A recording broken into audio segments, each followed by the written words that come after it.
Operation সিন্দুরের পর থেকে ভারত আর পাকিস্তানের মধ্যে টানাপোড়েন যতটা না বেড়েছে তার থেকেও বেশি টানাপোড়েন বেড়েছে ভারত এবং আমেরিকার সঙ্গে। ভালোভাবে বলতে গেলে ডোনাল্ড ট্রাম্প এবং নরেন্দ্র মোদীর মধ্যে চাপানোতর কিন্তু যথেষ্ট পরিমাণে বাড়তে শুরু করেছে।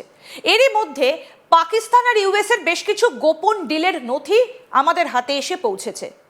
অপারেশন সিন্দুরের সময় প্রধানমন্ত্রী নরেন্দ্র মোদী বলেছিলেন যে এই অপারেশন সিন্দুর শেষ হয়ে যায়নি, স্থগিত রাখা হয়েছে। তাহলে কি আবার সেই সূত্র ধরে পরিস্থিতি অন্যদিকে টার্ন নিতে পারে? এই প্রশ্নগুলো যখন নতুন করে উঠে আসছে তখন ভারতের ওপর হামলার একটা ছক কিন্তু পাকিস্তান প্রথম থেকেই কষছে। আর তাকে পেছন থেকে মদদ দিচ্ছে কে? Donald Trump. তিনি বারবার পাকিস্তানকে মদদ করে যাচ্ছেন এবং তার মধ্যে আরও বেশ কিছু গোপন রিপোর্ট উঠে এসেছে যেখানে দেখা যাচ্ছে যে কাশ্মীরকে উত্তপ্ত করার একটা ছক সামনে আসছে এবং এর পেছনে আসল কি সত্যি? ভারতে পরমাণু হামলা এবং কাশ্মীর দখল, পাকিস্তান এবং ইউএসের ভয়াবহ ডিলের গোপন নথি আজ তাক বাংলায়। আমরা এই বিস্তারিত বিষয় নিয়ে আজকে কথা বলবো। আমাদের সঙ্গে সরাসরি রয়েছেন আন্তর্জাতিক সম্পর্ক বিশেষজ্ঞ শুভাশিস ব্যানার্জি। শুভাশিস, আপনাকে স্বাগত জানাই আজ তাক বাংলায়। অপারেশন সিন্দুরের পর থেকেই দেখেছি যে পাকিস্তানের সঙ্গে ইউএসের সম্পর্ক ভীষণ ভালো হয়েছে। তাহলে এই যে কাশ্মীরের পেহেলগামের ঘটনা বা কাশ্মীরে মাঝে মধ্যেই অশান্তি, তার পেছনে কি এই গোপন ডিল? দেখুন, এই এই ধরনের অর্গানাইজেশনস গুলো কিভাবে কাজ করে সেটা বোঝাটা আমাদের খুব প্রয়োজনীয়।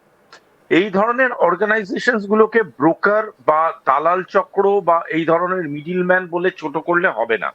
এই যে আমরা একটা কনসেপ্ট বলি, বারংবার ইউজ করি, সেটা হলো ডিপ স্টেট। এই ডিপ স্টেট কিন্তু একটা ভীষণ লিকুইড ফরম্যাট, এর মধ্যে প্রচুর মেটেরিয়াল দিয়ে একটা ডিপ স্টেট তৈরি। একটা ডিপ স্টেট মানে শুধু একটা গভর্নমেন্ট বা একটা এজেন্সি এরকম নয়, তার মধ্যে একটা কর্পোরেট ইনভলভমেন্ট থাকে, তার মধ্যে একটা লবিস্ট ইনভলভমেন্ট থাকে। এই লবিস্ট এবং কর্পোরেটসদেরকে ব্যাকআপ করে কিছু ফাইন্যান্সার্স, কিছু ইনভেস্টার্স, কিছু এমন লোক যারা পারসেপশনের উপরে ইনভেস্টমেন্ট করে। সুতরাং এই যে ডিপ স্টেট গুলো আছে, এদের যে একটা লবিং অধ্যায় আছে। এই লবিস্ট কারা? এই লবিস্ট হচ্ছে সেই কিছু কর্পোরেট যারা দিনের পর দিন একটা গভর্নমেন্ট বা একটা এজেন্সি বা একটা কোনো পার্টিকুলার অথরিটির থেকে পয়সা নিয়ে অন্য কোনো একটা কাজ করিয়ে দুনিয়ার যে কোনো জায়গায় একটা কোনো কিছু অ্যাচিভ করার জন্য তারা গোটা ড্রাফটিংটা করে। লুকিং অ্যাট দ্যাট, এই লবিস্টরা বা এই লবিং করার অর্গানাইজেশনস গুলো কিন্তু শুধুমাত্র একা কাজ করে এরকম কিছু নয়। দে আর জাস্ট আমব্রেলা।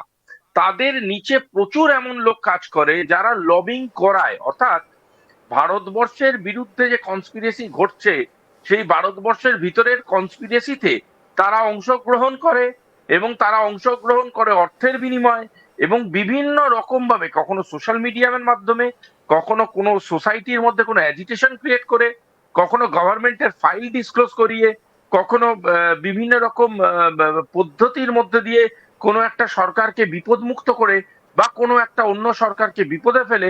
এই নানান পদ্ধতির মধ্যে যা যা লবিং করা দরকার, যাকে যাকে হাতে নেওয়া দরকার, যাকে যাকে বিক্রি করানো দরকার, যাকে যাকে কেনা দরকার, সেই পুরো মূল্যায়নটা ঠিক করে এই গোটা সার্কিট গুলো কাজ করে। এবং তারই কিছু গোপন তথ্য, গোপন ফাইল আজকে মার্কেটে বেরিয়েছে। আমেরিকা এই ধরনের প্র্যাকটিস সারা জীবন করে এসছে। বহু আমেরিকান লবিং অর্গানাইজেশন আছে যারা দিনের পর দিন পৃথিবীর বহু সরকার ফেলা শুধু নয়, বহু অ্যাসাসিনেশন থেকে শুরু করে, বহু প্রজেক্টকে ডাইলিউট করে দেওয়া থেকে শুরু করে, বহু রকমের যুদ্ধ তৈরি করে দেওয়া পর্যন্ত যাদের নাম উঠে আসে। এবং তারই একটা এক্সাম্পল হলো এই ধরনের অ্যাক্টিভিটি। একদম। এবার যে তথ্য এবং নথিগুলো আমাদের হাতে এসে পৌঁছেছে সেগুলো এবার এক এক করে আপনাদেরকে দেখাই। বেশ কিছু গুরুত্বপূর্ণ নথি আমাদের কাছে রয়েছে এবং এই হচ্ছে সেই নথিগুলো, টপ সিক্রেট নথি, এবং যেগুলোকে আমরা অনুবাদ করেছি এআই এর মাধ্যমে, সেইগুলো এবার আপনাদের সামনে এক এক করে তুলে ধরবো। তার আগে বলি যে এই নথিগুলো কার? এনএসডি এবং ফারা রেজিস্ট্রেশন ইউনিট এই নথিগুলোকে প্রকাশ করেছে এবং সেগুলোই আপনাদেরকে দেখাচ্ছি। কারা এই ফারা এবং এনএসডি, কারা এই রিপোর্টগুলো তৈরি করেছে? আমি এইটা পড়ার আগে একটু শুভাশিস আপনার কাছ থেকে জানতে চাই যে এই রিপোর্টটা কাদের, কারা এই ফারা?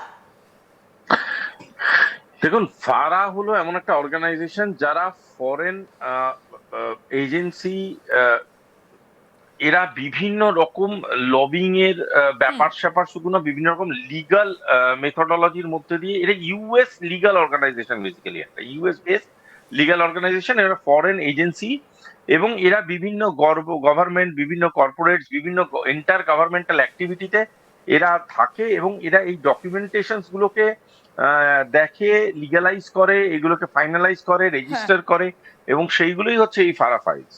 একদম। এবার এই রিপোর্টে কি রয়েছে একটু পড়ি। প্রথম থেকে যদি এগুলো একটু পড়ি তাহলে পুরো বিষয়টা খুব স্পষ্ট হবে। কি রয়েছে? ভারতের সঙ্গে সাম্প্রতিক সংঘাতের বিষয়ে পাকিস্তানের অবস্থান, ভারসাম্য বজায় রাখা এবং মার্কিন সম্পৃক্ততা, অর্থাৎ এর সঙ্গে আমেরিকার কতটা যোগসাজশ রয়েছে সেটা এখানে বলা রয়েছে।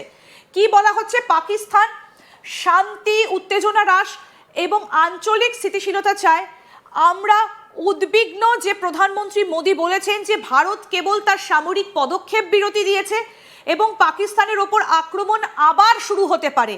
এবং তারপরে যে বিষয়টা রয়েছে, কি বলা হয়েছে? পাকিস্তানের ওপর ভারতীয় আক্রমণের নতুন স্বাভাবিকতা সম্পর্কে প্রধানমন্ত্রী মোদীর ভাষণ একটা অত্যন্ত বিপজ্জনক এবং অগ্রহণযোগ্য ধারণা, বিশেষ করে পারমাণবিক শক্তিধর দেশগুলোর মধ্যে। যেটা শুরুতে শুভাশিস যেটা দিয়ে শুরু করলাম, যে প্রধানমন্ত্রী নরেন্দ্র মোদী বলেছিলেন যে অপারেশন সিন্দুর শেষ হয়ে যায়নি, সেটা স্থগিত করা হয়েছে। এই রিপোর্টে কিন্তু সেটাই উঠে এসেছে। তারপর কি বলা হয়েছে?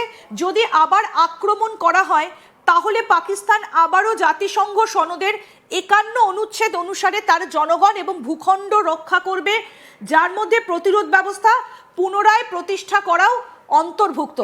তারপরে কি রয়েছে আমি পুরো রিপোর্টটা পড়ি এবং পুরো রিপোর্টটা পড়ে আপনাদেরকে একটু বোঝানোর চেষ্টা করি যে এই টপ সিক্রেট রিপোর্টে কি উঠে এসেছে।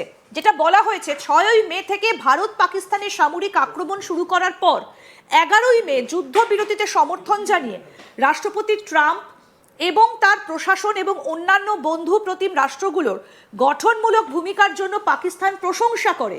ভারতীয় বিমান হামলায় বাড়িঘর, নাগরিক অবকাঠামো এবং উপাসনালয় লক্ষ্য করে ৪০ জন বেসামরিক লোক নিহত হয়, যার মধ্যে ৭ জন মহিলা এবং ১৫ জন ছোট।